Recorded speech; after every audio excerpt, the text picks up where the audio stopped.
হৃদয় মুস্তাফিজকে dug আউটে বসিয়ে রেখে উচিত শিক্ষা পেল এবার ডাম্বুলাম। পিটিয়ে তক্তা করে ক্যান্ডি ফ্যালকন টার্গেট দিল 222, 54 রানের লজ্জার হার পেল মোহাম্মদ নাবিরাম। দর্শক, লঙ্কান প্রিমিয়ার লিগের 17তম ম্যাচে ক্যান্ডি ফ্যালকনসের বিপক্ষে খেলতে নামে ডাম্বুলা থান্ডার্স। আর এই ম্যাচে ক্যান্ডি ফ্যালকনস আগে ব্যাট করতে নামে পুরো 20 ওভার খেলে মাত্র 4টি উইকেট হারিয়ে 222 রান সংগ্রহ করে।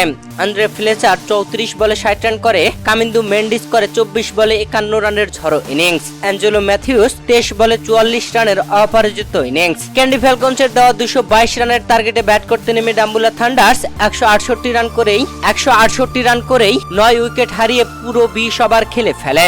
ম্যাচ হেরে যায় 54 রানে। এদিন ডাম্বুলা থান্ডার্সের হয়ে বাংলাদেশি দুই টাইগারের কোনো টাইগারকেই নেয়নি, যেখানে হৃদয় ও মুস্তাফিজকে ডাগ আউটে বসিয়ে রেখেছে। অন্যদিকে ক্যান্ডি ফ্যালকনস ও শরীফুলকে নেয়নি, ডাগ আউটে বসিয়ে রেখেছে। আর ক্যান্ডি ফ্যালকনসের বিপক্ষে এই ম্যাচ হেরে মোহাম্মদ নাবিরা উচিত শিক্ষা পেল মুস্তাফিজুর রহমানের বোলিং কতটা প্রয়োজন ছিল তাদের। হারে হারে আজ বুঝলো মুস্তাফিজুর রহমান খরুচে বোলিং করলেও দলের জন্য কতটা গুরুত্বপূর্ণ।